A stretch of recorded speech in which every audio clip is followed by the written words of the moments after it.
সাধারণ মানুষের প্লেট থেকে যারা খাবার চুরি করে নিজেদের ভুঁড়ি বাড়িয়েছে, সেই লুটেরা হায়নাদারদের জমদূত হয়ে ময়দানে নামছেন জামাতে ইসলামীর আমির ডাক্তার শফিকুর রহমান।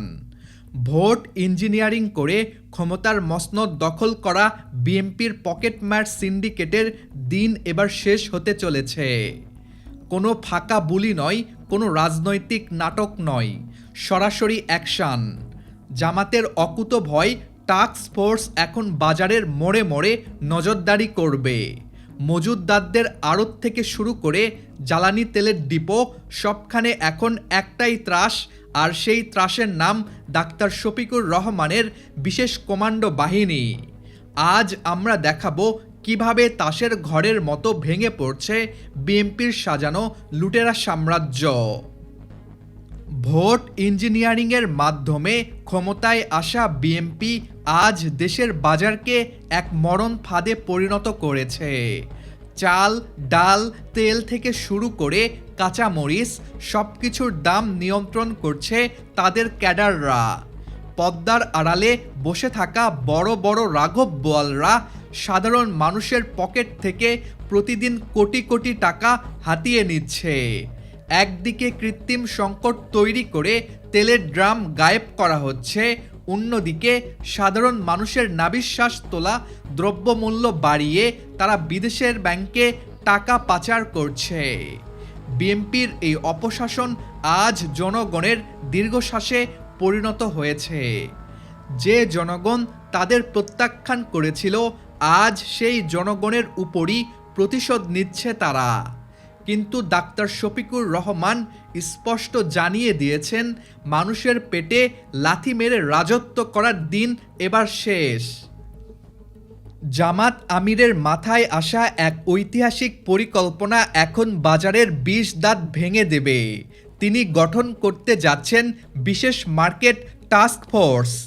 এই বাহিনীর প্রতিটি সদস্য সৎ, শিক্ষিত এবং অকুতোভয় হবে।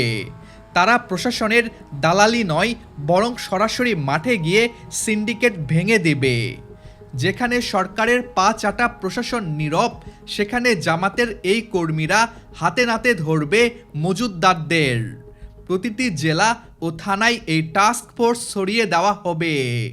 তাদের কাছে কোনো বিশেষ পলিটিক্যাল পরিচয় নেই। কে সিন্ডিকেট করছে সেটি বড় কথা। তারা ডিক্লেয়ার করেছে, গুদামে মাল পচিয়ে দাম বাড়ানো চলবে না। হয় অর্ধেক দামে বাজারে মাল ছাড়ো, নয়তো জনতার আদালতে বিচার হবে।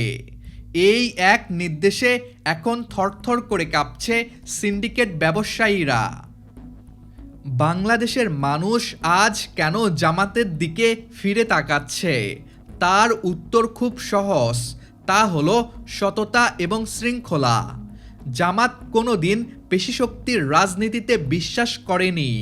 তারা মানুষের হৃদয়ে জায়গা করে নিয়েছে তাদের নিঃস্বার্থ সেবা দিয়ে। বিপদে আপদে, বন্যায় কিংবা সংকটে জামাতের কর্মীরা যেভাবে সবার আগে ঝাঁপিয়ে পড়ে, তা আজ প্রতিটি বাঙালির মুখে মুখে। বিএনপির মতো লুটতরাজ আর দুর্নীতির রেকর্ড জামাতের নেই। সাধারণ মানুষ আজ মনে প্রাণে বিশ্বাস করে, দেশ পরিচালনার ভার এবং বাজার নিয়ন্ত্রণের চাবিকাঠি যদি জামাতের হাতে থাকে, তবেই তারা শান্তিতে দুই মুঠো খেতে পারবে। জামাত প্রমাণ করেছে, তারা কেবল ক্ষমতার জন্য রাজনীতি করে না, তারা জনগণের অধিকার প্রতিষ্ঠার জন্য লড়াই করে। এই টাস্ক ফোর্স গঠনের সিদ্ধান্ত হওয়ার পর থেকে বিএনপির রাজনৈতিক ভিত্তি এখন মাটির নিচে মিশে যাচ্ছে। যখন বাজারে জিনিসপত্রের দাম কমতে শুরু করেছে, যখন সাধারণ মানুষ দেখছে জামাতের কারণে তারা স্বস্তিতে আছে, তখন বিএনপির ভোট ব্যাংক এখন শূন্যের কোঠায়। বিএনপি ভেবেছিল সিন্ডিকেট করে মানুষের রক্ত চুষে তারা টিকে থাকবে, কিন্তু তারা ভুলে গিয়েছিল জামাত আমিরের এক ইশারায় বাংলার প্রতিটি জনপদ আজ জেগে উঠেছে। জামাতের এই সামাজিক বিজয় আগামী দিনে ব্যালট বক্সেও বিপ্লব ঘটাবে। লুটেরাদের বিদায় ঘণ্টা বেজে গেছে। এখন সময় কেবল জামাতের অগ্রযাত্রার। প্রিয় দর্শক, জামাত আমিরের এই বিশেষ টাস্ক ফোর্স যদি সত্যি কার্যকর হয় তবে বাংলাদেশ কতটা বদলে যাবে বলে আপনি মনে করেন? আপনার মূল্যবান মতামত আমাদের কমেন্টে জানিয়ে দিন। আর দেশের রাজনীতি ও রণাঙ্গনের এমন সব হাড় কাঁপানো এবং এক্সক্লুসিভ খবরের আপডেট পেতে আমাদের চ্যানেলটি সাবস্ক্রাইব করে রাখুন। দেখা হবে পরবর্তী কোনো ভিডিওতে।